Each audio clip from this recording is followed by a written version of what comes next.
Hello बच्चों, आप सभी का स्वागत है हमारे YouTube channel smart mathematics classes में। तो बच्चों, आप सभी कैसे हैं? आशा है आप सभी ठीक होंगे। बच्चों, हमने अपनी पिछली क्लास में एक्सरसाइज 3.4 में प्रश्न 2 कर लिया था, ठीक है ना। तो हमें प्रश्न 1 दिया गया है। प्रश्न 1 के अंतर्गत 4 प्रश्न थे, तो इनमें से 2 प्रश्नों को हमने कर लिया था। तो विलोपन विधि और प्रतिस्थापन विधि को हमें इन विलोपन विधि और प्रतिस्थापन विधि से समीकरणों को हल करना है। दोनों विधि से समीकरणों को हल करने पर आंसर एक ही आता है और लिखा है कौन सी विधि को आप उपयुक्त समझते हैं। तो बच्चों, दोनों विधि अपनी अपनी जगह पर अधिक उपयुक्त मानी गई हैं, ठीक है ना। तो बच्चों, अब हम इस एक्सरसाइज में इस क्लास में एक्सरसाइज 3.4 का प्रश्न है पहले का तीसरा करते हैं, ठीक है ना। पहले के अंतर्गत जो तीसरा प्रश्न आता है उसको करेंगे विलोपन विधि और प्रतिस्थापन विधि से, ठीक है ना। तो देरी किए बिना हम अपनी क्लास को प्रारंभ करते हैं। सबसे पहले हम अपना प्रश्न लिख लेते हैं। तो 3.4 का हमें दिया गया है फर्स्ट का 3। तो क्या है दिया गया है सबसे पहले हम दिया गया लिख लेंगे 3x minus 5y minus 4 equal to 0। इसको समीकरण 1 मान लो। और 9x और बच्चों बराबर दिया गया 2y प्लस 7 दिया गया, ठीक है ना बच्चों। तो हमें समीकरण एक समीकरण 2 समीकरण दिए इस प्रकार से। समीकरण 1 हमने इस प्रकार इस पहले समीकरण को समीकरण 1 मान लिया, लेकिन इसको क्या करना, समीकरण 1 के जैसे बना लेना। तो समीकरण 1 के जैसे हम कैसा बनाएंगे, इसका पक्षांतर कर देंगे। तो 9x हो जाएगा माइनस 2y हो जाएगा माइनस 7 हो जाएगा बराबर 0, ठीक है ना। तो इसको मान लो समीकरण 2 लिख लो। समीकरण 1 तथा 2 को प्रतिस्थापन विधि से हल करने पर,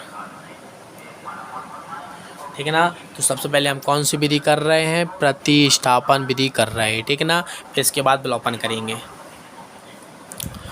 तो प्रतिस्थापन कर रहे हैं तो अब क्या आएगा बच्चों, वही जो हम करते हैं समीकरण 1 से। इसलिए समीकरण 1 क्या है, 3x माइनस 5y माइनस 4 बराबर 0। इसमें से हम x का मान निकालेंगे। 3x को यहीं पर रहने देंगे, लेफ्ट साइड राइट साइड बाकी सभी को ले जाएंगे। तो इनके क्या चिन्ह चेंज हो जाते हैं, जब भी पक्षांतर करते हैं तो चिन्ह चेंज हो जाते हैं। x का मान ज्ञात करना है तो 5y प्लस 4 अपॉन कितना 3 आ जाएगा। इसको समीकरण 3 मान लो। लिख लो समीकरण 3 से x का मान समीकरण 2 में रखना है। बस कुछ नहीं करना, एक समीकरण से मान निकाला दूसरे समीकरण में रख देना। तो रखो 9 गुणा x की जगह पर रख दो, कितना x की जगह पर कितना रखना है 5y प्लस 4 अपॉन कितना है बच्चों 3। इसको कोष्टक में लिखना माइनस 2y माइनस 7 बराबर 0। 3 एकम 3 3 9 इसका करोगे 3 5 15y हो जाएगा प्लस 4 12 माइनस 2y माइनस 7 बराबर 0, ठीक है ना। तो इससे है आपस में करोगे तो कितना आ जाएगा 13y आ जाएगा। इसको इससे करोगे तो प्लस 5 बराबर कितना आ जाएगा हमारे बच्चों, कितना आ जाएगा 0, ठीक है ना। तो इतना तो आपको समझ में आ गया होगा। हमने कुछ नहीं किया, अचर से अचर को हल कर दिया। प्लस और माइनस क्या हो, माइनस होता है, ठीक है ना। तो 12 में से 7 घटाओगे 5 आएगा। 15 में से 2 घटा दोगे 13। तो 13y बराबर माइनस 5 आया है। तो y का मान कितना माइनस 5/13 आया, ठीक है ना। अब समीकरण 1 में y का मान रखने पर बच्चों y का मान, अब समीकरण जो हमें रियल मान आया इसमें यह मान आप समीकरण 1 या समीकरण 2 में कहीं पर भी रख सकते हो, आंसर एक ही आएगा, ठीक है ना। तो 3x हमारा जैसा है वैसा लिखेंगे। 5 गुणा कोष्टक में लिखो 5/13 माइनस 4 इक्वल टू 0। तो 3x माइनस माइनस प्लस होता है 25 होता है 25/13 माइनस 4 इक्वल टू 0। अब बच्चों क्या कर लो, तीनों जगह एलसीएम ले लो। तो जब तीनों जगह एलसीएम लेंगे तो कितना आ जाएगा हमारा, एलसीएम कितना आएगा 13 हमारा एलसीएम आएगा। तो जब भाग इसका दोगे तो 13 बार जाएगा। 13 को गुणा ऊपर करोगे तो 13 तिया 39x हो जाता है। तो 39x हो गया। फिर इसके बाद क्या आएगा 25 आएगा। 25 आएगा किसका है, प्लस का माइनस का है वो भी लिखना पड़ेगा।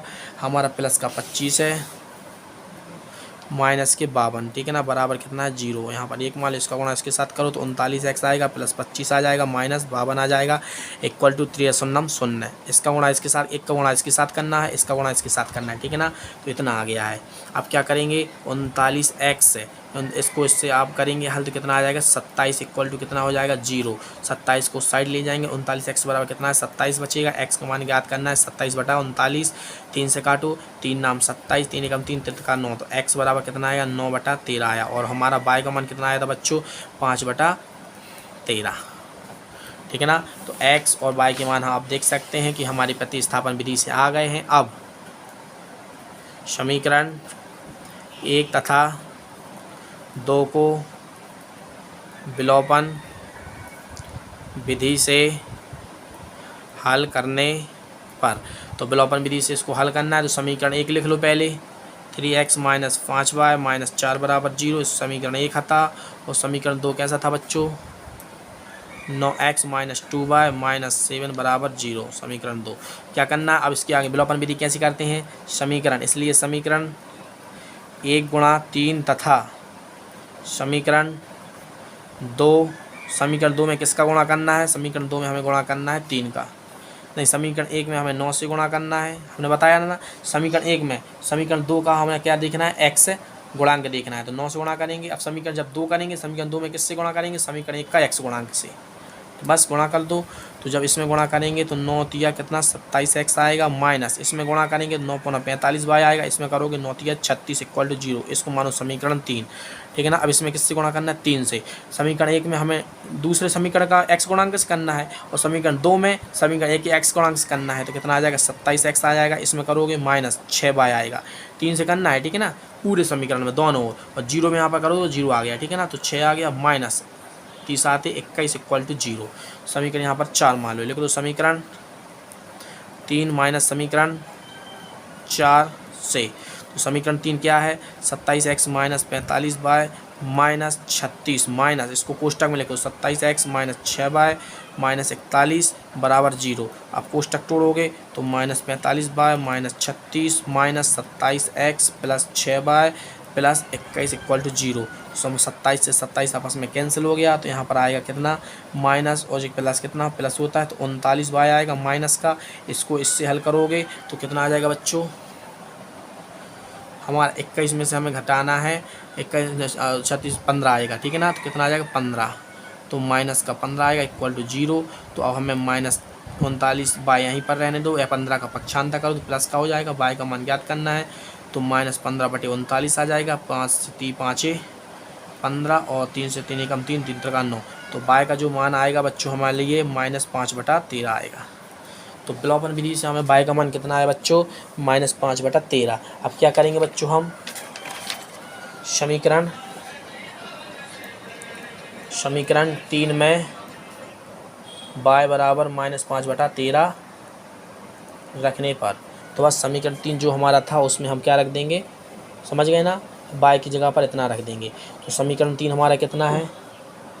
27x माइनस 45 गुणा बाय का मान रख दो minus 45 by minus 36 equal to 0, ठीक है ना। समीकरण था, हमने ओनली बाय का मान भर दिया, तो बाय का मान इतना है इसलिए हमने रख दिया। क्या आएगा? 27x आएगा, माइनस माइनस क्या प्लस होता है, इसका गुणा इसमें करोगे 225 बटे कितना आ जाएगा? 13 आ जाएगा।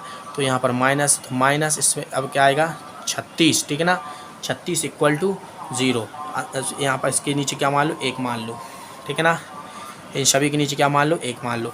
एलसीएम लोगे तो एलसीएम 13 आएगा, इसका भाग इसमें दोगे 13 का, इसके क्या कर देंगे? गुणा कर देंगे। क्या करेंगे? रफ में गुणा कर लो, तो 21 की कहाँ से लाइन? 2 9 6 और 2 8 हो गया हमारा। यहाँ पर 7 आएगा, 2 आएगा, तो कितना? 1 बंदे की 5 हाथ से लाई 351x प्लस 225 जैसा है वैसा ही आएगा, माइनस अब 36 में गुणा करना है 13, इसका भाग इसमें दोगे 13 बार 13 को गुणा ऊपर 36 में करेंगे। रफ कर रहे बच्चों, रफ में कर लेना। 36 गुणा 13 करके देख लेना। 18 की 8 हाथ से लाई 1 9 और 1 10 हो गया। यहाँ पर 6 आएगा, यहाँ पर कितना आएगा? 3, तो यहाँ पर कितना आ गया? 8 6 4 468 आएगा, ठीक है ना।